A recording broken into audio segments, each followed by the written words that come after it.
the neuroscience of exercise. How 40 minutes changes your brain. Walking 3 times per week for just 40 minutes can stimulate the formation of new neurons in your brain and measurably improve your memory. This isn't motivational rhetoric or fitness marketing. This is documented neuroscience showing that physical movement literally reshapes your brain structure and function. And here's what makes this particularly fascinating. Different types of exercise affect your brain in fundamentally different ways, targeting different cognitive functions and neural systems. Welcome back to Psychology with Sergey Popovici, where we explore the science behind human behavior and what it means for your life. Today we're diving into one of the most powerful interventions available for brain health and mental well-being: physical exercise and its effects on neurogenesis, memory, and cognitive function. By the end of this video, you'll understand exactly how exercise changes your brain and which types of movement provide which specific cognitive benefits. Let's start with the groundbreaking discovery that challenged everything neuroscience believed about adult brains: exercise-induced neurogenesis. For most of the 20th century, scientists believed that adult brains couldn't create new neurons, that you were born with all the brain cells you'd ever have. But research by neuroscientist Fred Gage at the Salk Institute completely overturned this dogma in the late 1990s. His studies demonstrated that the adult human hippocampus, the brain region crucial for memory formation, continuously generates new neurons throughout life. And here's the critical finding: physical exercise is one of the most powerful stimulators of this neurogenesis process. A landmark study published in the Proceedings of the National Academy of Sciences showed that aerobic exercise increases the production of a protein called brain-derived neurotrophic factor, or BDNF. BDNF acts like fertilizer for your brain, promoting the growth, survival, and differentiation of new neurons and strengthening connections between existing ones. Research shows that just 40 minutes of moderate aerobic exercise can elevate BDNF levels significantly, with effects lasting for hours after the exercise session. When you exercise regularly, these temporary elevations become sustained increases in baseline BDNF, creating an environment that continuously supports brain growth and plasticity.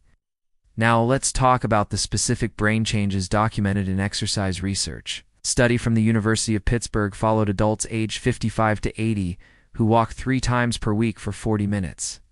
After 1 year, brain imaging showed that their hippocampus had actually grown by about 2%, effectively reversing age-related volume loss by 1 to 2 years. The control group, who did only stretching exercises, showed continued hippocampal shrinkage during the same period. This wasn't just structural change. The walking group showed significant improvements in spatial memory tests that correlated with their hippocampal growth. Their brains weren't just bigger, they were functionally better at forming and retrieving memories. Research by neuroscientist Arthur Kramer demonstrates that aerobic fitness specifically enhances executive functions, the cognitive processes involved in planning, working memory, attention control, and problem solving.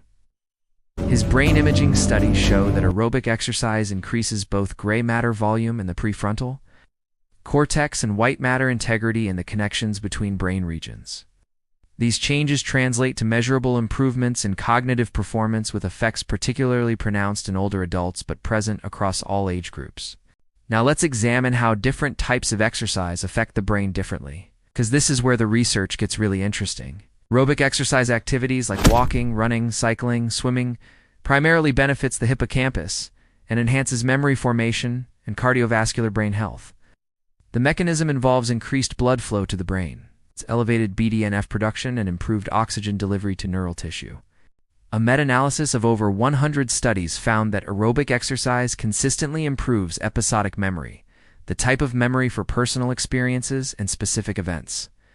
The optimal dose appears to be moderate intensity for 30 to 60 minutes. 3 to 5 times per week, though benefits begin appearing with as little as 20 minutes 3 times weekly.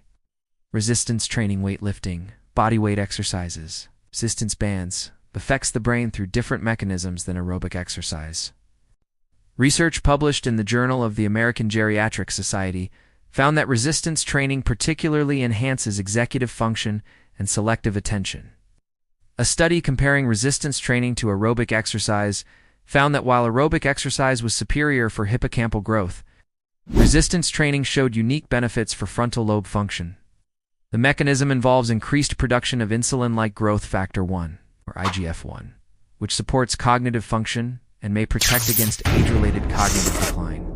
Research suggests that resistance training 2 to 3 times per week with moderate to high intensity provides significant cognitive benefits. Yoga and mind-body exercises represent a third category with distinct brain effects. Research shows that yoga combines physical movement with attention control and stress reduction, creating unique neurological benefits. A study in the Journal of Alzheimer's Disease found that participants who practiced yoga for 12 weeks showed improvements in memory and mood that exceeded those from conventional exercise. Brain imaging revealed increased connectivity between the default mode network and regions involved in attention and executive function. The mechanism appears to involve reduced stress hormone production, enhanced parasympathetic nervous system activity, and improved integration between brain networks. High-intensity interval training, or HIIT, shows particularly powerful effects on cognitive function in emerging research. Studies demonstrate that short bursts of intense exercise followed by recovery periods create robust BDNF elevation and cognitive enhancement. A study in applied physiology, nutrition, and metabolism found that just 10 minutes of HIIT produced cognitive benefits comparable to 45 minutes of moderate aerobic exercise. The mechanism may involve more dramatic cardiovascular stress, triggering stronger adaptive responses, though research is still clarifying optimal protocols. Now let's talk about exercise and mental health, where the research is particularly compelling. A massive meta-analysis published in JAMA Psychiatry examined data from over 1 million people and found that exercise is as effective as antidepressant medication for mild to moderate depression. For severe depression, exercise enhances medication effectiveness when used together. The mechanism involves multiple pathways: increased BDNF and neurogenesis, elevated endorphins and endocannabinoids, reduced inflammation, improved stress hormone regulation, and enhanced self-efficacy. Research by neuroscientist Jennifer Heisch shows that exercise is particularly effective for anxiety disorders. Her studies demonstrate that aerobic exercise reduces anxiety sensitivity, the fear of anxiety symptoms themselves, by exposing people to elevated heart rate and breathing in a safe. This creates a form of exposure therapy where your body learns that physical arousal isn't dangerous, reducing the fear response to natural anxiety symptoms. There's also fascinating research on exercise timing and cognitive benefits. Studies show that exercising in the morning enhances cognitive performance throughout the day, with peak benefits occurring 2 to 4 hours after exercise. Morning exercise also improves sleep quality at night, creating a positive cycle of better rest and better cognitive function. Exercise immediately before learning new information appears to enhance memory consolidation, while exercise for hours after learning may strengthen long-term retention through BDNF-mediated consolidation processes.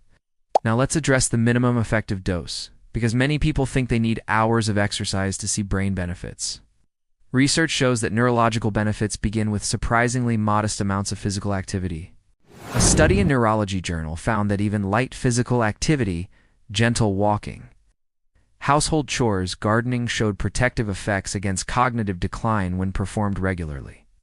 The key variable appears to be consistency rather than intensity, though higher intensity does produce stronger acute effects. For practical application, research suggests the following evidence-based protocols for different goals.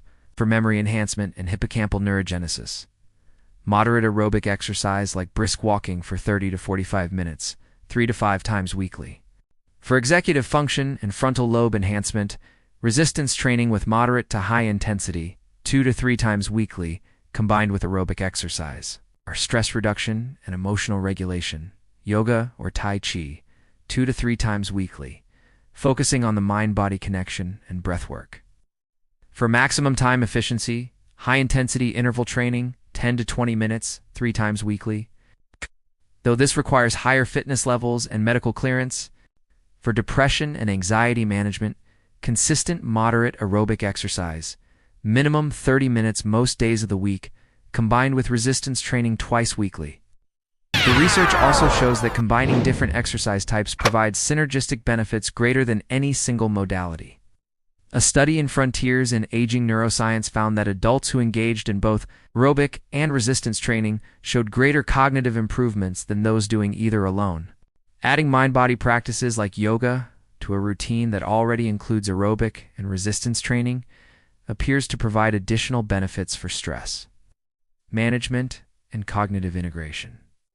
Now let's talk about exercise and aging, where the protective effects are particularly dramatic. Research shows that physical activity is one of the most powerful interventions available for preventing age-related cognitive decline and reducing dementia risk. A longitudinal study following people for 25 years found that those who exercised regularly in midlife had 60% lower risk of developing dementia in late life.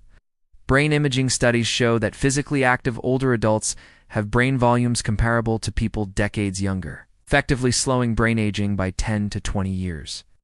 The mechanism involves not just neurogenesis, but also reduced inflammation, improved vascular health, enhanced mitochondrial function, and better clearance of toxic proteins associated with Alzheimer's disease. There's also emerging research on exercise and neuroplasticity across the lifespan. Studies in children show that physically active kids perform better academically and show enhanced cognitive control and working memory. In adolescence, exercise supports healthy brain development during this critical period of frontal lobe maturation. In young adults, exercise enhances learning capacity, stress resilience, and peak cognitive performance. The message is clear. Exercise benefits the brain at every life stage through age-appropriate mechanisms.